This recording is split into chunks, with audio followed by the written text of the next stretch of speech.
끝내야 돼요. 그래야 다음 주에 신구약 중간사를 하고 신약을 들어가거든요. 그러니까 조금 힘드시더라도 공부하시고 집에 가서 쉬시고 1시간 정도 남았는데 열심히 하고 저는 KTX 타고 가겠습니다. 한 분 한 분이 이렇게 인사도 드리고 좀 알고 싶은데 이게 시간이 이래서 제가 아주 핑계가 좋죠. 그냥 끝나면 바로 그냥 가버려요. 자, 구약 여행의 마지막 시대입니다. 그래서 여행의 마무리까지 잘 우리가 해야 되겠습니다. 조금 전에 강의 마무리할 때 1차, 2차, 3차로 바벨론으로 포로로 잡혀갔고 70년 동안 바벨론 포로 시대에 있으면서 단겔, 옵 세 권의 예언서를 공부했어요. 그렇죠? 70년 후에 이제 일어나는 사건이 구약의 마지막 역사면서 말라기까지 여기에 들어가고 구약이 덮이는 거예요. 다음 주부터는 구약 성경 여행책을 가져오시면 안 되고 신약 여행을 가져오셔야 돼요. 그래야 신구약 중간사 신약으로 들어갑니다. 또 괜히 습관적으로 그냥 가방에 넣어놨던 거 그대로 가방 들고 오시면 다음 주에 이제 몇 분이나 계신지 한번 볼 거예요. 자, 10번째 포로 귀환 시대 보겠습니다. 자, 보셨죠? 여행을 엊그제 시작한 것 같은데 이게 우리 인생이나 똑같아요. 여행을 하다 보니까 벌써 이 구약의 끝이 됐네. 이렇게 됐네요. 신정시대는 창출민수사 5권의 역사서를 정리해 보니까 창조, 족장, 출애굽, 광야, 정복, 사사 5시대로 정리를 했고 왕정시대는 사무엘상하, 열왕기상하, 에스라, 느헤미야로 이렇게 정리하니까 성경이 좀 잘 이해가 되네. 그래서 정리한 게 왕국의 시작, 왕국의 분열, 잔존 남유다, 바벨론 포로, 그 다음에 포로 귀환. 그래서 마지막 우리가 10번째 시대에 이제 발을 들여놓고 여행을 시작할 거예요. 여기 성경이 어떤 책이 쓰였죠?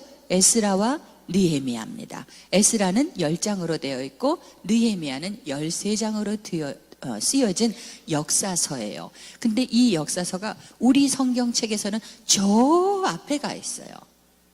역사서를 같이 묶어놨기 때문에 구약의 제일 마지막 역사를 기록한 에스라서와 느헤미야서가 구약의 끝에 있질 않고 어디가 있다고요? 저 앞에 가 있어요. 오늘 성경을 한번 확인을 해보세요.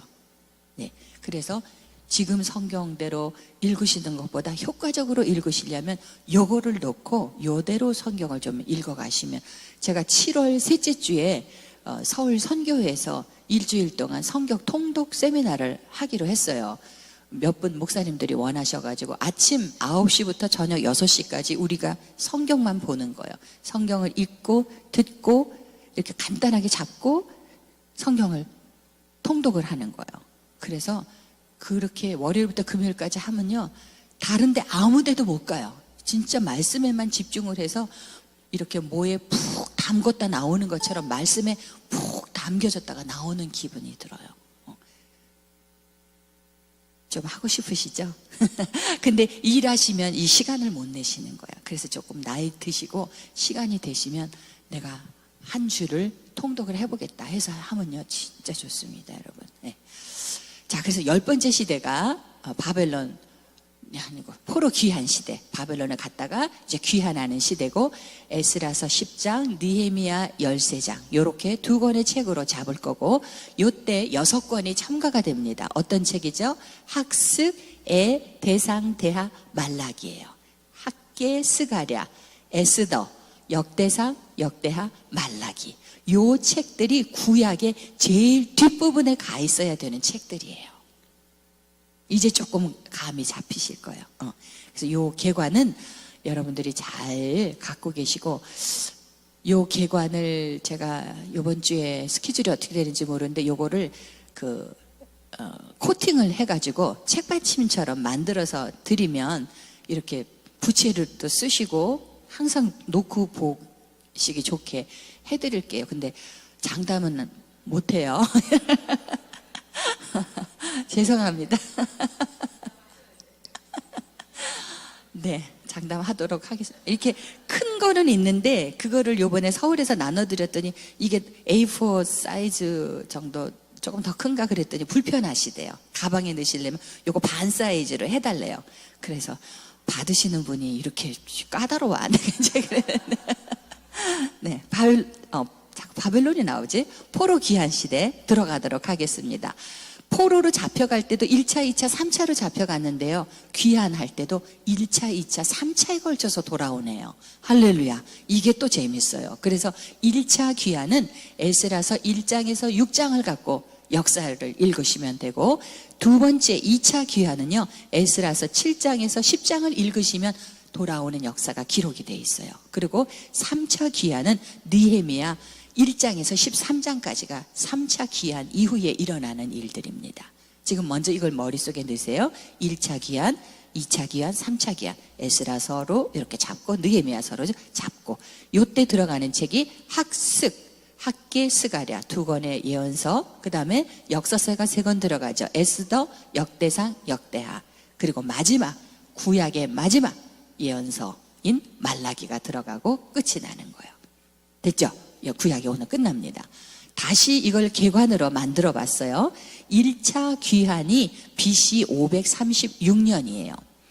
그래서 아까 1차 포로로 잡혀갔던 게 몇 년이었죠? 네, BC 605년이었죠. 근데 귀환하는 게 몇 년이라고요? BC 536년이에요. 그래서 이렇게 봐도 70이라는 숫자가 나오고, 그 다음에 성전을 통해서 볼 때도 성전이 아까 파괴된 게 BC 586년이죠. 아, 그러면 성전이 재건되는 게, 돌아와서 완성되는 게 516년입니다. 그래서 이렇게 성전을 중심으로 해도 70년이 되는 거예요. 그래서 바벨론 70년은 빼박이죠. 빼박. 이렇게 빼박이라고 표현하는데, 이렇게 봐도 70년, 이렇게 봐도 70년이에요. 정확하십니다, 하나님께서. 1차 귀환의 지도자가 누구로 돼 있어요? 스룹바벨. 그래서 스룹바벨 성전이라고 들어보셨죠? 예, 스룹바벨, 그 스룹바벨입니다. 그리고 에스라서 1장에서 6장으로 잡을 거고요. 여기를 잘 보시면 1장, 2장은 1차 귀환, 3장, 4장은 뭐라고 써 있어요? 성전 공사 돼 있죠. 근데 그 사이에 빨간 책이 2권이 들어가 있어요. 학계와 스가랴. 그렇죠? 그 이유를 설명드릴 거예요. 그리고 5장, 6장이 성전이 완성돼서 이걸 별명을 스룹바벨 성전 혹은 제2성전 이렇게 부르는 거예요. 제1성전은 솔로몬 성전이죠, 물론. 됐죠? 예. 자, 1차부터 보도록 하겠습니다. 이게 반복이 되니까 쉬우실 거예요. 1차 귀환 보겠습니다. 돌아왔어요. 근데 달라져서 돌아왔어요. 이게 엄청난 겁니다. 아까 에스라서 29장 11절 기억하시라 그랬죠? 예. 포로로 가는 것이 하나님의 뜻이면 그것이 맞는 거예요. 네. 하나님의 뜻은 항상 옳습니다. 바벨론 포로지에서 70년의 신앙 훈련을 받고 귀국을 하는 거예요. 아까 느부갓네살이 이방 땅임에도 불구하고 다니엘의 하나님, 사드락 메삭 아벳느고의 하나님을 찬양하는 거 여러 번 보셨죠? 예. 하나님을 경솔히 말하면요, 칼로 치래요. 그 집을 거름더미로 만들어요. 그 정도로 여호와 하나님이 이 바벨론 제국에서 영광을 받으시는 거예요. 그래서 유대인들에게 우리 하나님이 참 신이시구나, 이게 뼛속까지 새겨져서 오는 게 70년 걸린 거예요. 할렐루야. 예. 자, 안식년을 누린과 같이 안식하여 70년을 지냈으니 예레미야의 입으로 하신 말씀이 성취되었도다. 이게 성경에 2번 기록이 됩니다. 에스라서 1장 1절이고요. 그 앞에 있는 역대하 마지막 장인 36장 21절에 나오고 있어요. 그래서 에스라서에 기록한 사람과 역대하를 기록한 사람이 동일 인물인 것을 여기서 또 한 번 알 수가 있어요. 에스라가 기록한 겁니다. 에스라서와 역대상하는 기록자가 누구라고요? 에스라예요. 됐죠? 예. 자, 돌아왔는데 포로로 잡혀갈 때는 바벨론 제국 때 포로로 잡혀갔어요. 느부갓네살 왕에게. 생각나시죠? 근데 돌아올 때는요, 70년이 끝나고 페르시아 제국이 돼버렸어. 바벨론이 이 강한 나라가 다음 주에 강해할 건데 이 바벨론 제국은 영원할 줄 알았는데 고작 70년 이렇게 된 거예요. 왜? 하나님이 예레미야를 통해서 말씀하신 70년의 시간이 찼기 때문에 바벨론은 끝나는 거예요. 그래서 돌아올 때는 이 바벨론 제국을 멸망시키고 그 위에 선 제국이 페르시아 제국이거든요. 아시겠죠? 그래서 페르시아 제국 때 귀환하게 되는 거예요. 이제는 예루살렘으로 돌아와도 우리 나라가 아니야. 우리 왕이 없어. 무슨 말인지 아시겠죠? 예. 바벨론이 지배하다가 바벨론에게 세금 바치다가 이제는 페르시아에게 세금 바치는 이게 된 거예요. 예, 그 감각을 좀 아시고 이 변화가 일어났는데 첫 번째 신앙적인 변화가 일어나서 돌아오게 됩니다. 어떤 변화냐면 바알과 아세라 등 구약을 계속 읽으면 우상을 섬기는 것이 1월 성신에다가 굉장히 하나님을 버리고 이방신들을 섬기는 것이 아주 주된 그 주제였어요. 그런데 70년 동안 바벨론에 가서 우리 하나님만이 야훼 하나님이시구나, 유일한 신이구나, 그걸 교육받은 거예요. 그래서 우리가 지금 생각하고 말하는 유대인들 이렇게 하는 그 개념이 있잖아요. 그게 바로 요 때에 다 생긴 거예요. 지금 우리가 아는 유대는 요 때부터 유대인들이에요. 유일신 사상이 지금도 그렇잖아요. 유대인들은 뛰어납니다. 두 번째, 유대인이라는 이름이 붙었어요. 왜?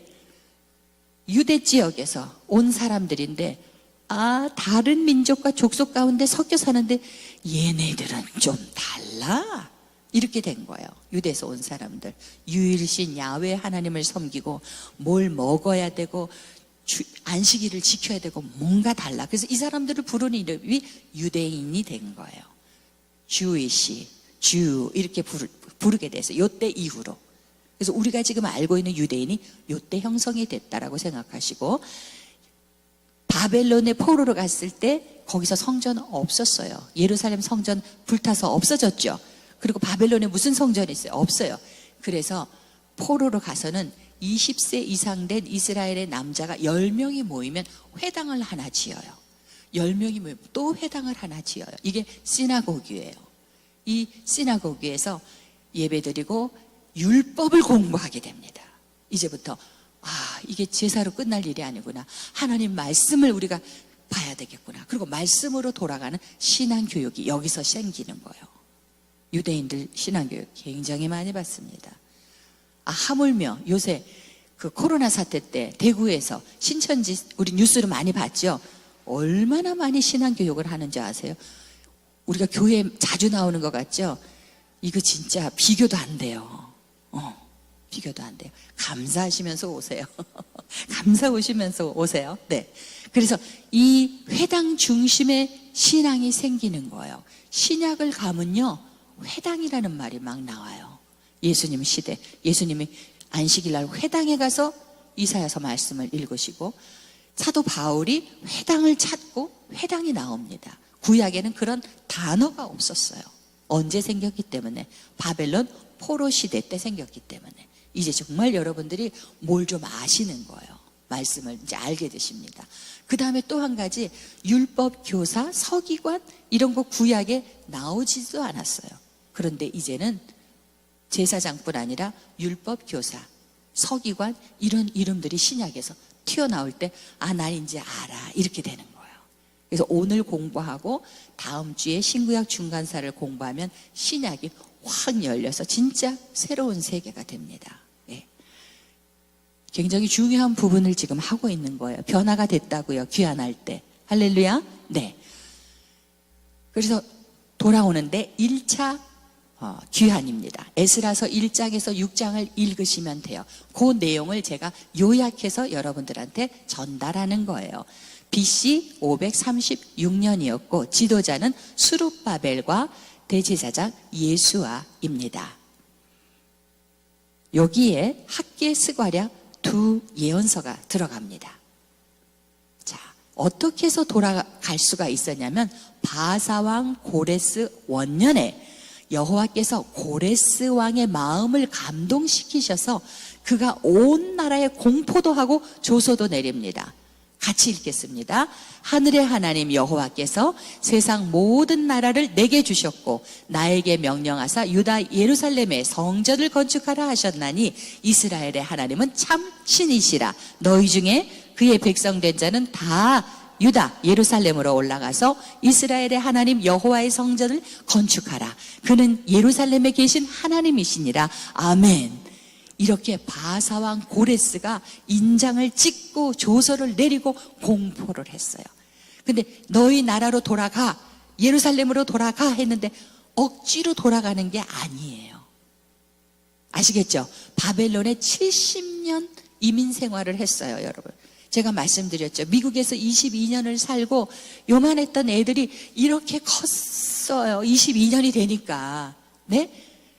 그래서 한국에 다시 돌아오는 게 쉽지 않단 말이에요. 그래서 애들은 그냥 미국에 살게 두고 우리 부부가 한국으로 온 거예요.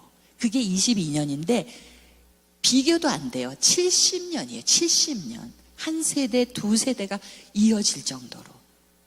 그런데 돌아오는 목적이 뭐라고요? 여호와의 성전을 건축하기 위해서 오는 사람들이에요.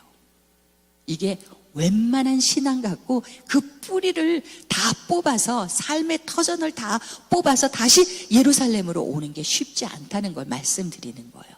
할렐루야. 됐죠? 네. 그래서 오는 목적은 뭐다? 여호와 하나님의 성전을 건축하러 오는 거예요. 네. 이 고레스 왕이 이사야서 45장에 예언되어 있다니까요. 제가 이사야서 강의할 때 말씀드렸어요. 그리고 너희가 자유로 예루살렘에 가서 성전을 짓지만 못 가고 여기에 남아있는 사람들, 그럼 너희는 금도 보내고 은도 보내고 가축도 보내서 예물을 드려라. 이렇게까지 고레스 왕이 공포를 내린 거예요. 조서를 내렸어요. 그리고 성전의 기명들 가져왔던 거 그것도 돌려보내게 합니다. 할렐루야. 예. 그래서 아마도 하나님이 이 고레스를 마음을 감동시키셨고 이사야서 45장 또 44장 끝무리에 고레스 왕 이름이 2번씩이나 예언되는 줄 믿습니다. 그래서 에스라서 2장을 가면요 1차 귀한 자의 명단이 쫙 나와요. 하나님이 얼마나 기쁘시면 돌아가는 사람들의 명단을 성경에 넣으셨겠어요. 할렐루야. 예. 그래서 돌아온 사람들이 이제 성전을 지으려고 먼저 하나님 앞에 제사를 드리고 성전에 그 기초를 쌓아요. 근데 얼마나 예루살렘에 와서 기초가 조그만지 옛날에 그 솔로몬 성전을 본 사람들은, 노인들은 이걸 보고 막 서러워서 눈물을 흘리고 통곡을 해요. 근데 또 다른 사람들은 이제 하나님의 성전을 짓는데 그리고 좋아해요. 그래서 멀리서 들을 때는 이게 웃는 소린지 우는 소린지 분간이 안 가더라 이렇게 기록이 되고 있어요. 이해되셨죠?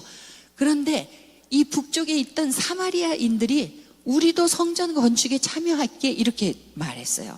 그런데 스룹바벨과 예수아가 안 돼 이렇게 얘기했습니다. No. 고레스 왕이 우리에게 지으라 그런 거야. No. 그리고 참여를 안 시켰어요. 그랬더니 사마리아인들이 어떻게 됐겠어요? 열받았겠죠. 네. 그래서 성전 건축을 회방을 합니다. 그래서 성전에 뼈대가 막 올라가다가 중단이 됐어요. 16년 동안.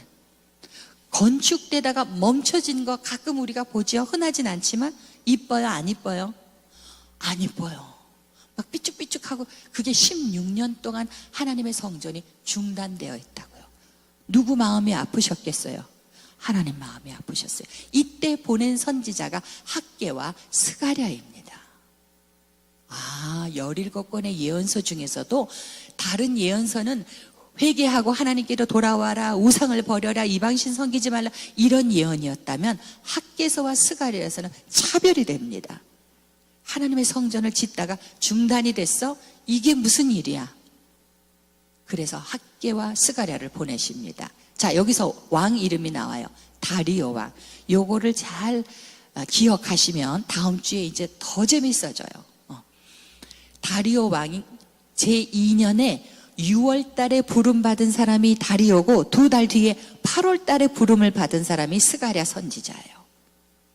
왜 부름을 받았다고? 성전이 건축되다가 중단되어 있을 때 성전 건축을 독려하는 선지자들이에요. 그래서 학계서는 2장으로 되어 있는데 길지도 않습니다. 2장으로 딱 되어 있어요. 이 건축을 하다가 중단되어 있는데 백성들이 자기네 집은 나무를 갖고 잘 짓고 사는 거야. 그래서 이렇게 이야기합니다. 성전 건축할 때는 아직 안 됐다고?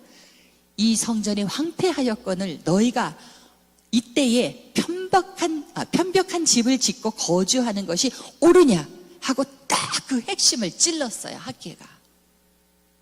그랬더니 하나님께서 그들의 마음을 움직이시는 거예요.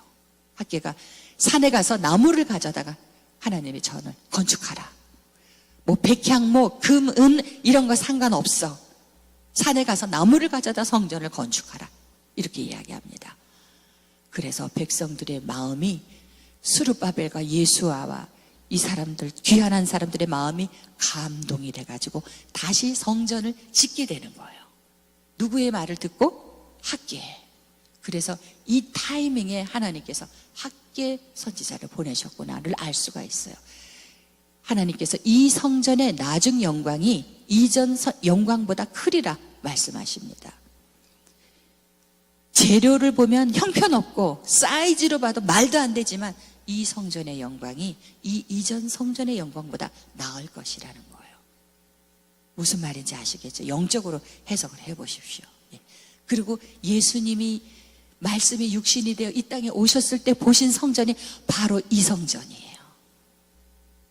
아시겠죠? 예, 진짜 영광스럽습니다. 그래서 지도자인 스룹바벨은 누구냐면요, 아까 우리 공부했던 여호야긴 18세에 포로로 잡혀갔던 그 여호야긴의 손자가 스룹바벨이에요. 그래서 예수 그리스도의 족보에 여호야긴 왕이 나오고 스알디엘 스룹바벨이 들어갑니다. 이렇게 읽어두면 이제 두루두루 성경이 열리실 거예요. 학계가 6월에 부름받았고 스가랴가 8월에 부름받습니다. 딱 2달 차이예요. 똑같은 때에 부름받은 거예요. 스가랴서는 14장으로 되어 있습니다. 학계를 통해서는 중단됐던 건축이 시작이 돼요. 이 건축, 하드웨어라 그러죠? 건물이 완성됐다면 스가랴를 통해서는 그 정신, 공동체, 유대인들의 영적인 것에 확신을 주는 거예요. 포커스를 하는 거예요. 소프트웨어예요.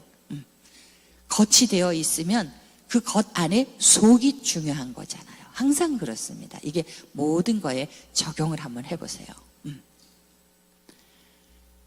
그래서 14장인데 이거는 1장에서 8장까지는 성전이 건축될 때 하나님께서 주신 말씀으로 학자들이 정리합니다. 그리고 한 10년 이상 후에 스가랴서 9장에서 14장 말씀을 받았다. 그래서 스가랴 14장이 됐다. 이렇게 해석을 하고 있고, 뒷부분은요, 놀랍게도 메시아 왕국이 올 것을 예언하고 있습니다. 그래서 스가랴서는 구약의 요한계시록 이런 별명까지 붙어 있어요. 이해되시죠? 예. 자, 이걸 다 할 수는 없고 9장에 가면은 여기 그 메시아가 겸손하여서 나귀의 새끼를 타고 오신다는 것이 예언되어 있어요. 할렐루야. 이게 예수님께서 오셔서 예루살렘 입성할 때 성취가 되죠. 그게 스가랴서 9장 9절의 말씀이 성취되는구나. 이제는 막 신약과 구약이 막 연결이 되고 열려지는 거예요. 그리고 그들이 그 찌른 바 그를 바라보고, 요것도 표현이 신약에 나와 있습니다. 목자를 치면 양이 흩어지려니와, 요것도 신약에 나와 있습니다. 그래서 책을 여러분들이 조금 더 자세하게 공부하시고, 그래서 4장, 에스라 4장에 성전이 짓다가 중단되었는데 그 사이에 들어가는 예언서가 2권이 학계와 스가랴서예요. 그래서 성전이 5장에서 에스라서 5장에 가면 완성이 되는 거예요. 16년 동안 중단되었던 성전 건축이 4년 만에 완성이 돼요. 그래서 다리오 왕 6년째 성전이 완성됩니다. 할렐루야. 그래서 돌아온 거는 BC 536년이었지만 귀환한 거는 성전이 20년 후에 완성된 거야. 그래서 완성된 게 언제예요? BC 516년이 된 거예요. 그래서 예루살렘 성전이 586년에 저기 불타서 없어졌었죠? 멸망당했죠? 그런데 돌아와서 20년이 걸려서 성전이 재건됐어요. 그래서 그 해가 516년이 되는 거예요. 이해가 되신 줄 믿습니다. 네. 스가랴서 자, 지금 에스라서 1장에서 6장을 가지고 1차 귀환을 다 정리해 드렸어요. 요 안에 학개와 스가랴서가 들어가 있어요. 그러니까 시간적으로 보면 에스라서 4장과 5장 사이에 학개와 스가랴가 들어가는구나. 이제 감을 잡으셨어요. 성전이 다 완성이 됐습니다. BC 516년에. 그 다음에 일어나는 사건이 기록된 것이 에스라서예요. 죄송합니다. 왜 이러지? 에스더예요. 에스더. 아시겠죠? 10장으로 되어 있는 에스더서는 아주 이야기로도 듣기도 여러분들이 좋아하고 재미난 책이 에스더예요. 그러니까 에스더는 귀환한 쪽에 있는 것이 아니라 남아있는, 페르시아 제국에 남아있는 사람들 가운데 일어나는 일이에요. 그런데 그때 예루살렘에는 두 번째 성전이 이제 완성이 된 다음의 일이다. 이렇게 정리하시면 되겠어요. 이해되셨죠? 예. 자, 에스더서 10장으로 되어 있는데 성경에 여자 이름으로 된 책이 에스더서와 룻기 두 권이죠. 진짜 가문의 영광인 거야. 가문의 영광이야. 이 유대 여성 에스더가 이제 왕후가 되죠. 예, 왕후가 되는데 첫 번째 왕후는 와스디라고 나와요. 근데 그 와스디를 폐위하고 다시 그 왕후를 세웠는데 절대로 유대인인 것을 말하지 말라라고 이야기를 합니다. 아하수에로 왕 이름이 등장을 해요. 그 앞에 왕이 다리오 왕이었어요. 아까 다리오 왕 나왔었죠. 누구 공부할 때 한번 나왔죠? 다니엘, 사자굴. 그렇죠? 예. 그리고 성전이 중단됐다가 완성된 게 누구 왕 때였어요? 다리오 왕 때였어요. 다리오 왕 2년째 중단돼서 학개와 스가랴 선지자가 섰고 4년 만에 성전이 완성돼서 다리오 왕 6년째 성전이 완성된 거예요. 그 다리오 왕의 아들이 아하수에로 왕이에요. 장자가. 그래서 역사적인 시간을 이렇게 더듬어서 찾을 수가 있는 거예요. 됐죠? 네. 이 에스더서를 읽으면 하만이라는 사람이 나와요. 아각 사람 하만이 등장을 합니다. 근데 자기가 궁으로 들어갈 때 다 엎드려서 절하는데 이 모르드게는 절하지도 않고 자기한테 뻣뻣해. 이렇게 모르드게를 미워하기 시작했어요. 그래서 모르드게가 유대인이래. 그래? 모르드게 너도 죽이고 유대인도 다 없애버릴 거야. 말씀드렸죠. 페르시아 제국, 바벨론 제국에는 여러 사람들이 모여 있다 그랬어요. 그래서 아각 사람도 있는 거예요. 그리고는 이 모르드게를 죽이려고 높은 장대를 자기 집 뒷마당에다가 그게 한 22m 되나 그래요. 그걸 준비했는데 결국 그 장대에 자기가 달려서 죽는 게 하만이에요. 하나님이 아주 기묘하고 진짜 섬세하게 이 에스더서를 이끌고 가시는 걸 봅니다. 이 유대인을 학살하기 위해서 이렇게 제비를 뽑아서 날짜를 적어갖고 이 제비의 뜻이 퓨림이라 그래요. 불임이에요. 불임. 그래서 이게 나중에 불임절이 되는 거예요. 제비를 뽑아서 전국에 방을 붙입니다. 이날에 유대인들을 다 죽여라. 이렇게 하만이 방을 붙이게 돼요. 근데 그날에 유대인들이 살아나는 거야. 죽을 사람들이 살아난 거예요. 그게 불임절기예요. 불임절.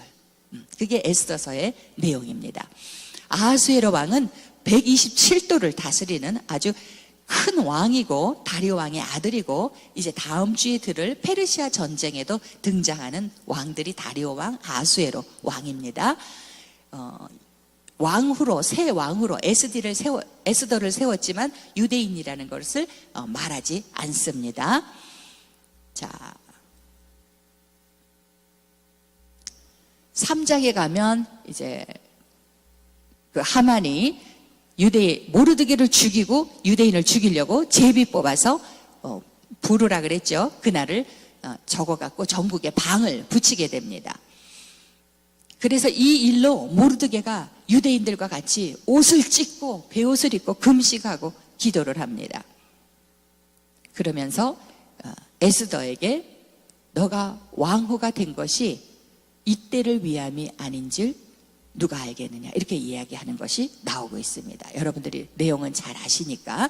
그래서 에스더가 그러면 나를 위해서 3일 동안 금식을 부탁하겠습니다. 그래서 에스더와 그 여종과 유대인과 모든 사람이 금식에 들어가고 3일 후에 왕 앞에 갔죠. 근데 에스더가 나갈 때 내가 죽으면 죽으리라 하는 각오로 나간 거예요. 죽으면 죽으리라 하는 각오로 나갔습니다. 금식 후에 왕한테 갔더니 왕이 에스더를 보니까 내가 이 왕후를 왜 매일 안 찾아갔지? 이런 마음이에요.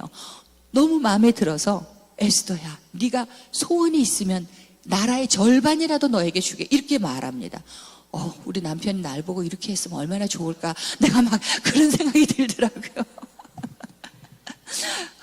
이런 걸 원하시면 3일 금식을 하고 남편 앞에 쓰시기 바랍니다. 그래서 이 에스더가 다른 거 필요 없고 제가 잔치를 준비할 테니 하만이라는 사람을 데리고 오십시오, 이렇게 부탁을 합니다. 됐죠? 예. 그래서 두 번 이제 잔치를 베풀게 되는데, 이 왕이 그날 밤에 무심코 역사책을 쫙 보게 된 거야. 그랬더니 거기서 보니까 이 모르드게가 다른 사람들이 아하수에로 왕을 죽이려고 음모 꾸미는 것을 알아내갖고 왕의 생명을 구원해 준 기록을 읽게 된 거예요. 그래서 이 왕이, 하만이 총리니까 내가 누구를 존귀하게 하려면 어떻게 하겠느냐 그랬더니 이 하만이 신이 났어. 왕복을 입히고요, 그 사람한테 왕관을 씌우고요, 왕의 수레를 태워서 영광을 하시면 됩니다. 근데 그게 누구였어요? 하만이 아니라 모르드게였어요. 왕이 이렇게 했을 때 아마 하만이 한 번 더 돌았을 거예요. 질투심으로. 그죠? 예. 그래서 이제 파티에 갔고, 두 번째 또 에스더는 다른 거 원하지 않습니다. 파티에, 잔치에 하만을 데리고 오십시오. 그래서 데리고 왔어요. 왕이 소원을 말해봐, 나라의 절반이라도 줄게 했을 때 내 생명을 내게 주시고 내 요구대로 내 민족을 살려주세요, 이렇게 말했습니다. 그랬더니 왕이 깜짝 놀라면서 누가 너의 생명과 너의 백성들의 생명을 걷어가느냐 그랬더니 옆에 있는 그 하인이 얘기를 했어요. 장관쯤 되겠죠. 사실은 하만이 유대 민족을 죽이려고 뒷뜰에다가 높은 장대를 준비했습니다. 이렇게 알려진 거예요. 드러난 거예요. 오픈된 거예요. 그래서 이제 날짜는 얼마 안 남았지. 그래서 이 아하수에로 왕의 말들을 다 풀어가지고 전국 방방곡곡에 보내서 그걸 다 띄워서 유대인들이 죽지 못하도록 명령을 내렸어요. 완전 반전이죠. 반전도 어떻게 이렇게 재미난 반전이 있을 수가 있어요. 그래서 하만을 그 장대에 달아서 죽입니다. 근데 하만이 총리였잖아. 집이 아마 너무 좋았나 봐. 너무 좋았나 봐. 최근에 무슨 프로그램을 이렇게 보다가 그 박세리, 골프 감독 됐죠. 이제 국가 선수 감독인데 그 집을 봤는데 미국 집처럼 잘 졌더라고요. 이 하만의 집이 그랬나 봐. 그 집을 에스더에게 줬어요. 그래서 와, 저택인가 보네 이렇게 생각을 했는데, 그리고 하만의 반지를 빼서 모르드게에 줬으니까 이제 모르드게가 총리가 된 거예요. 이게 반전입니다. 이 에스더서를 읽으면. 그래서 9장, 10장, 2장에는 죽을 날짜가 정해져 있던 유대인들이 살아난 거예요. 그래서 그 날을 불임절로 지키는 거예요. 지금도 유대인들은 지키고 있습니다. 그래서 그날 죽은 생명이 살아났으니 얼마나 기뻐요. 가난한 자들을 구제하고 나눠주고 이런 기쁨의 절기가 된 거예요.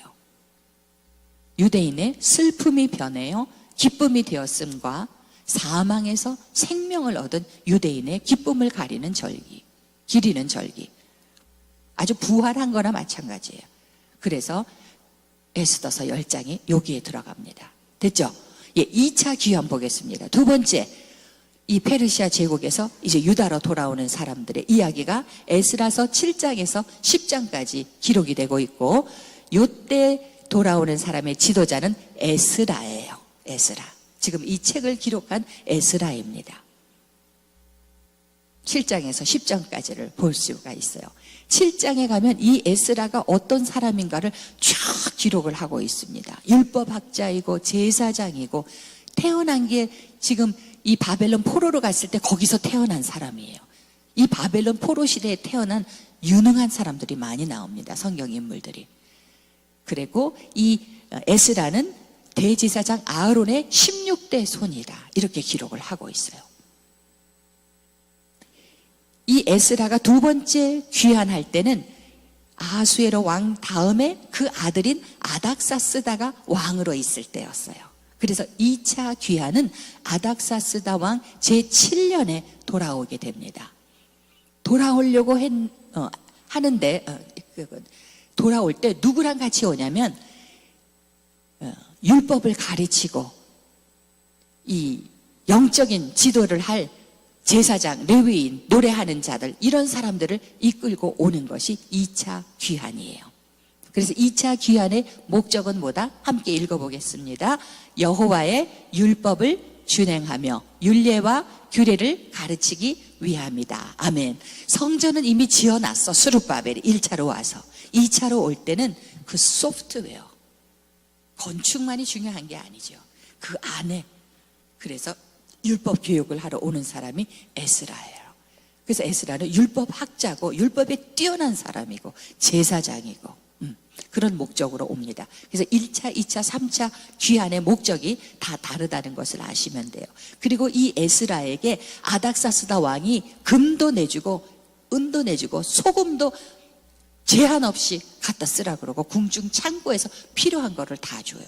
저희가 그 오클라호마에서 미국에서 개척교회를 했는데 그 개척교회에 한국에 있는 사실은 그 산마교회 목사님이에요. 이일성 목사님을 산마 순복음교회 목사님을 그 ORU 박사과정 졸업장을 따라오셨을 때 저희 교회에 오셔서 한번 말씀을 전해주세요 했거든요. 근데 그 목사님 설교 중에 뭘 한 가지 얘기하셨는데 아직까지도 내 마음의 기억에 잊혀지지가 않는 게 하나 있어요. 뭔지 아세요?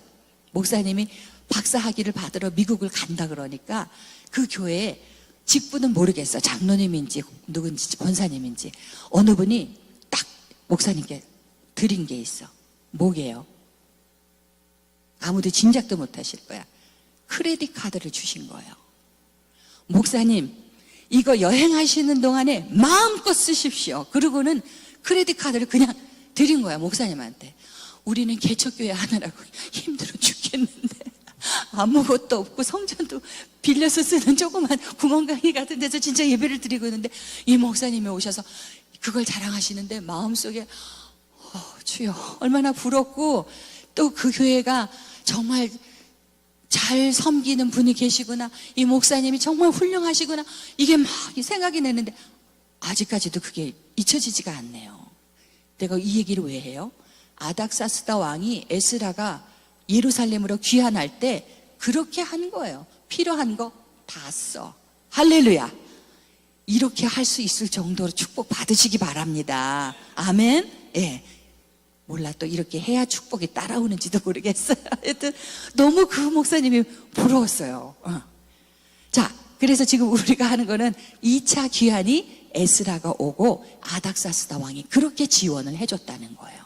아시겠죠? 예. 에스라가 떠나려고 보니까 모인 사람들 중에 레위인이 없어. 이거 지금 율법을 가르치러 예루살렘으로 가야 되는데 레위인이 없는 거야. 그래서 아하와 강가에서 3일을 금식합니다. 금식기도 하면서 레위인과 제사장들과 노래하는 자들을 다 찾아요. 그래서 한 1,500명을 찾아가지고 2차로 귀환하는 것이 2차 귀환이에요. 목적은 뭐다? 교육시키기 위해서. 네. 성전, 1차는 성전 건축, 2차는 율법 교육. 할렐루야. 정리되셨죠? 네.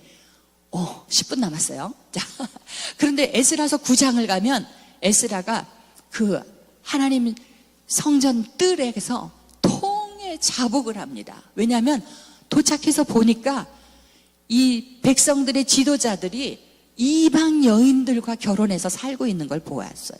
백성들보다도 이 지도자들이 더 그런 거예요. 그래서 에스라가 성전 앞에서 머리를 쥐어뜯고 수염을 쥐어뜯고 옷을 쥐어뜯고 뜯을 수 있는 건 다 뜯고 하나님 앞에 회개 기도를 해요. 제가 그림을 그려서 이미지를 그랬더니 뜯을 수 있는 건 다 뜯었더라고요. 이런 기도를 합니다. 내가 부끄럽고 낯이 뜨거워서 감히 하나님을 향하여 얼굴을 들지 못하겠습니다. 백성들도 아니고 지도자들이 그러는 거가 에스라가 너무 충격을 먹은 거예요. 그래서 회개하고 10장에서는 이방 여인들 다 쫓아내고 그 아들까지도 다 쫓아냅니다. 분명하게 해라.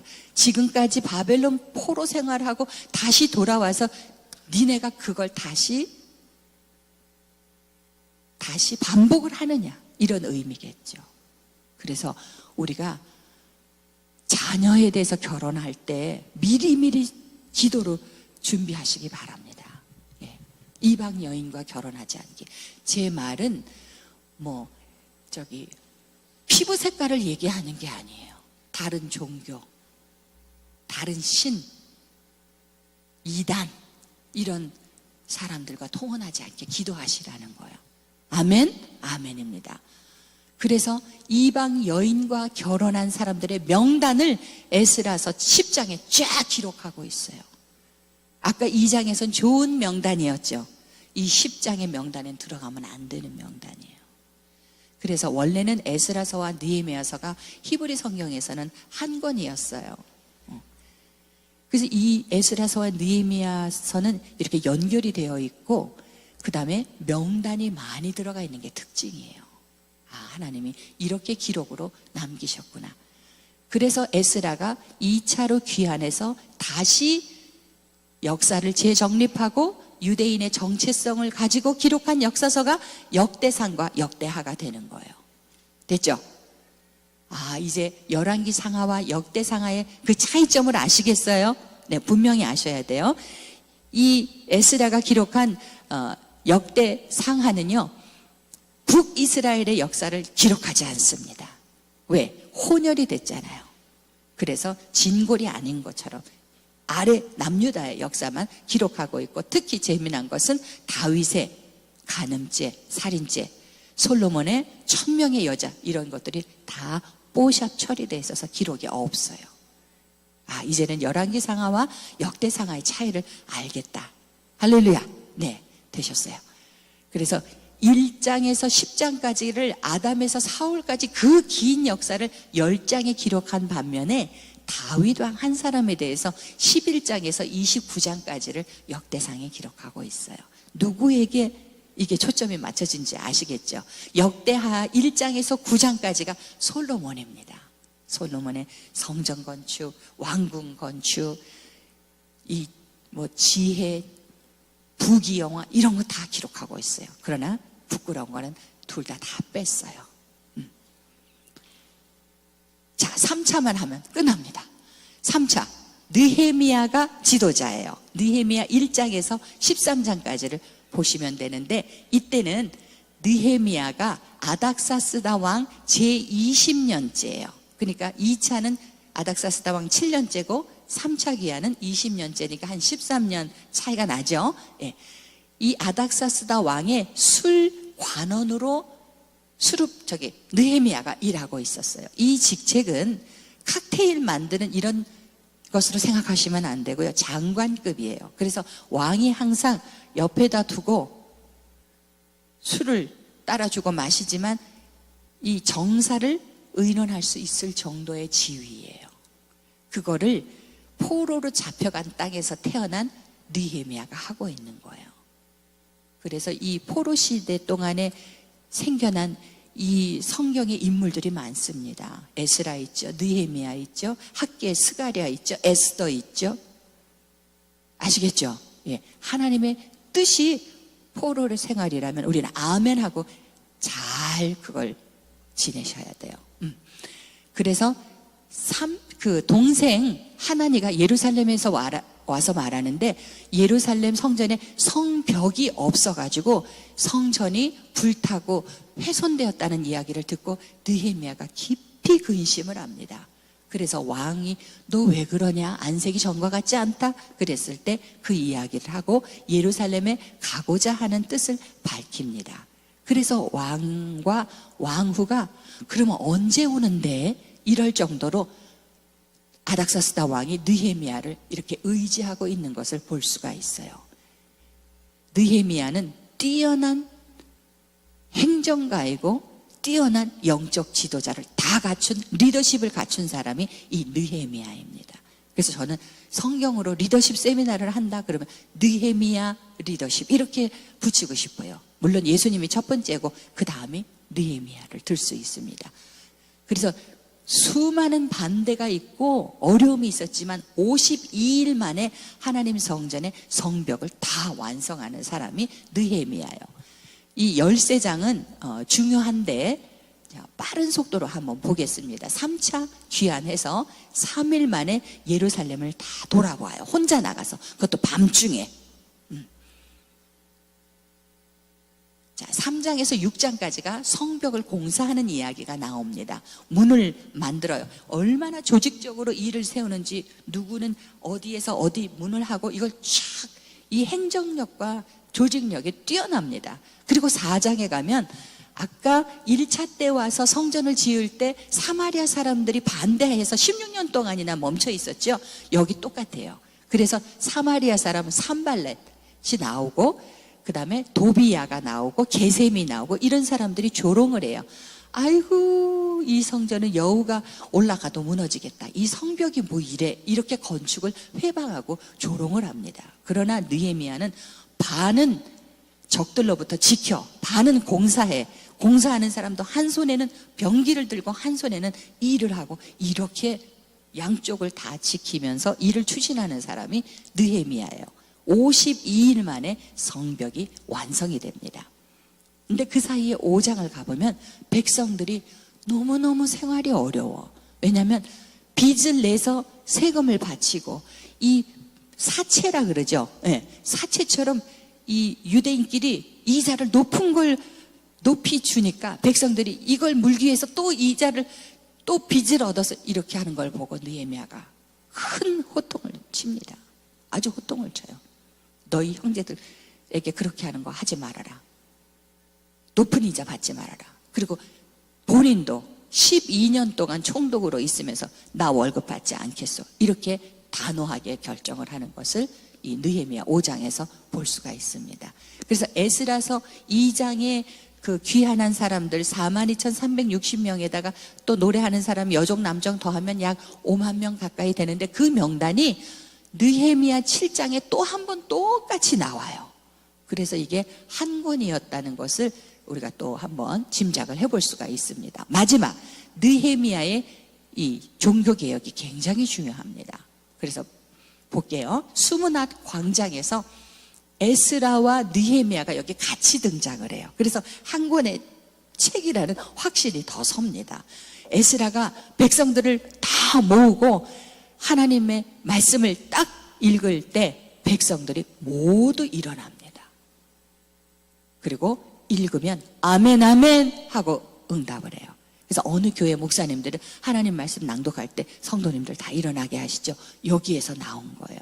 어떤 부흥사님들 아멘 아멘 하라 그러죠. 여기에서 나온 거예요. 느헤미야에서. 네. 근데 아멘 하는 거 하고요. 아멘 아멘 해보세요. 이게 느낌이 다르고 힘이 다르더라고 제가 해보니까. 자, 그리고 7일 동안 초막절을 지내고 계속해서 율법책을 낭독해요. 그래서 저는 여기서 통독 세미나를 여기서 모티브로 가져온 거예요. 그리고 9장에 가면 이방 사람들과 절교하라는 얘기가 또 한 번 나오고요. 10장에도 명단이 나옵니다. 11장에도 명단이 나오고요. 12장에도 명단이 나와요.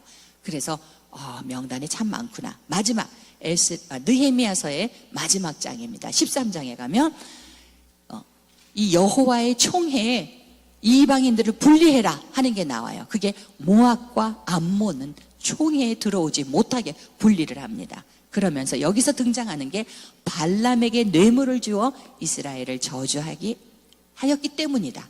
그럼 우리는 이걸 읽으면 이제 알아요, 몰라요? 알죠. 모압 평지에서 발람 사건 말씀드렸잖아요. 그래서 성경이 다 이해가 되는 거야.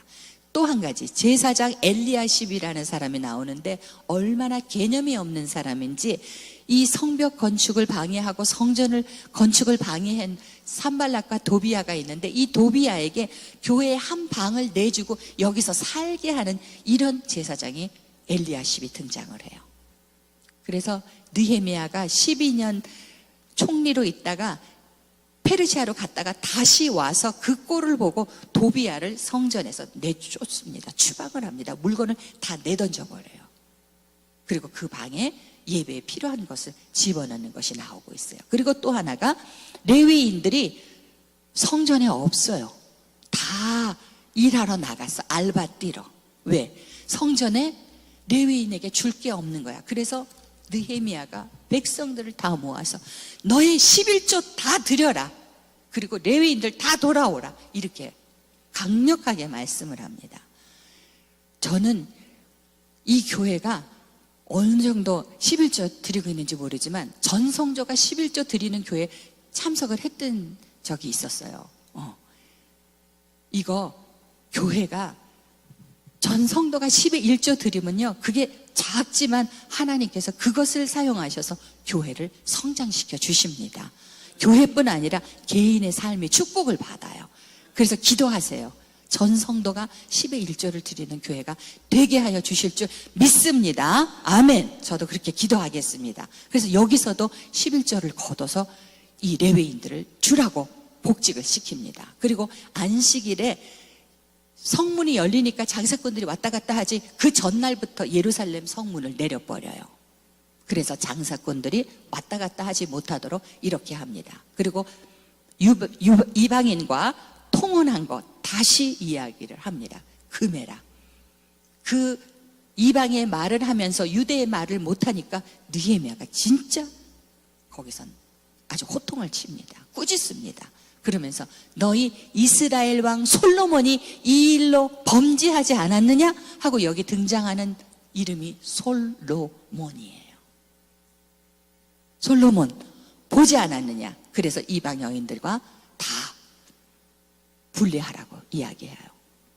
진짜 솔로몬 쪽에서 진짜 부끄러운 일 아니에요. 이 구약의 마지막 역사서에 이름이 좋은 걸로 들어간 게 아니라 반면 교사의 이름으로 들어갔잖아요. 그리고 대제사장 엘리야십이요, 자기 손자를 산발랏의 사위가 되도록 그 딸한테 장가를 보냈어요. 그래서 개념 없구나. 그리고 대제사장을 쫓아내버렸습니다. 그리고 말라기서가 끝나는 거예요. 말라기는 4장으로 돼 있죠. 네. 지금 말라기서는 에스라서와 느헤미야서가 마지막 역사를 기록한 역사서이고, 그 뒤에 한 40년쯤 후에 기록된 책이 말라기로 보고 있어요. 그래서 귀환해서 성전을 지었고 영적인 개혁을 하려고, 종교 개혁을 하려고 했는데 40년 후에는 어떻게 살고 있는데 하고 열어볼 수 있는 게 말라기서예요. 자, 말라기를 보시겠습니다. 영적으로 나태해져 있고 형식적인 신앙생활을 하고 있었어요. 제사장들은 게을러졌고 백성들은 형식적이고 11조와 예물을 도둑질하고, 그래서 너희가 눈멀고 절고 허물 있는 것을 총독에게 드려봐라. 이 총독은 페르시아 총독이에요. 받겠느냐. 하물며 하나님 앞에 그것을 가지고 온 걸 지적하는 게 말라기서예요. 예물을 드리는 거는 예물에 그 마음이 같이 있는 거잖아요. 물질이 있는 곳에 마음이 있다 그랬잖아요. 네. 이 말라기서에는요, 이 말라기서의 이 질문이 요한복음 3장 16절하고 이렇게 줄로 연결되어 있다고 보시면 돼요. 말라기서 1장 2절에 뭐라 그러냐면, 내가 너희를 사랑하였노라. 하나님께서 이 백성들한테 말했더니 이 백성들이 주께서 어떻게 우리를 사랑하셨나이까? 이렇게 질문을 합니다. 기가 막힌 노릇이죠. 그래서 하나님께서 내가 세상을 이처럼 사랑하사 독생자를 주는 것이다 하고 요한복음 3장 16절에 답을 하고 계시고, 그 사이가 400년의 역사예요. 신구약 중간사가 되겠습니다. 그래서 여기 3장 10절에 보면 온전한 11조를 창고에 들여 나의 집에 양식이 있게 하고 그곳으로 나를 시험하여 내가 하늘문을 열고 너희에게 복을 쌓을 것이 없도록 붙지 아니하나 보라. 아멘. 나는 만군의 여호와다. 이렇게 말씀하십니다. 할렐루야. 네. 나 이 다음에 수입이 많을 때 그때 11조 드릴 거야. 여러분, 그때 어려워요. 하지 마세요.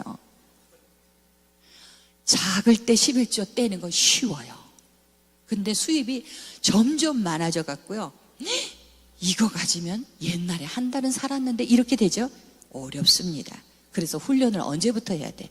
지금부터 해야 되는 거예요. 제가 이거 상담을 한번 받았거든요.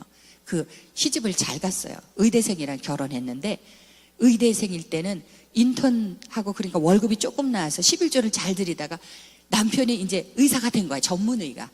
이게 수입이 많아진 거야. 그러니까 와서 상담을 하더라고. 저 11조 많이 이러고. 그래서 그러면 이거 포기하고 옛날처럼 조금 11조 드리는 시절로 돌아가기 기도할까? 내가 그렇게 얘기했어요. 그랬더니 얼른 깨닫고 아니 그건 아니죠. 그러고서 돌아갔어요. 응답받고. 할렐루야. 네. 자, 여호와의 이름을 경외하는 자에게는 공의로운 해가 떠올라서 치료하는 광선을 비추리니 외양간에서 나온 송아지같이 뛰리라. 아멘. 그 앞에 조건이 붙었어요. 뭐? 여호와의 이름을 경외하는 자에게. 우린 이걸 하면 돼요. 이걸 하면 돼요.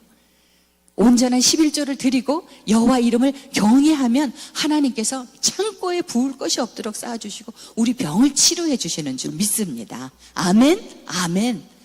그래서 말라기서의 마지막 장에 내가 너희에게 엘리야를 너희에게 보내리라는 말씀이 있어요.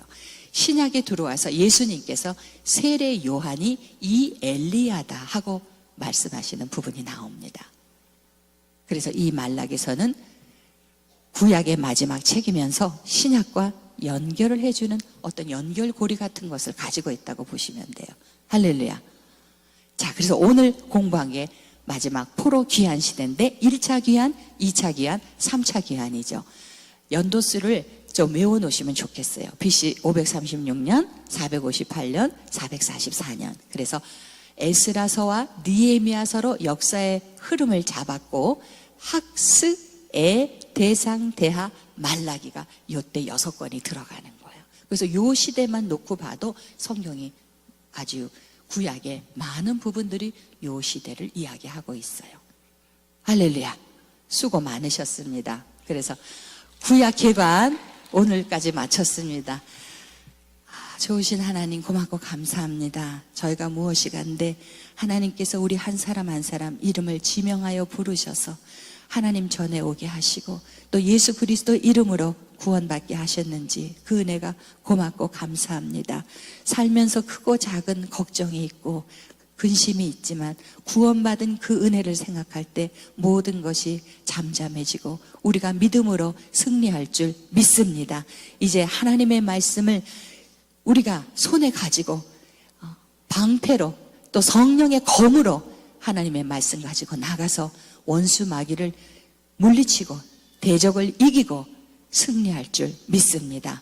아버지 하나님, 이렇게 귀한 기회를 주신 우리 여의도 순복음 강릉교회 이명근 목사님 축복하여 주시옵시고 이 교회가 이제 하나님의 말씀에 불꽃이 되어서 점점 좋은 소식이 있고 점점 부흥하고 성장하고 하나님 말씀으로 하나님께 영광을 돌려드리는 귀한 성전이 되기를 주의 이름으로 축복합니다.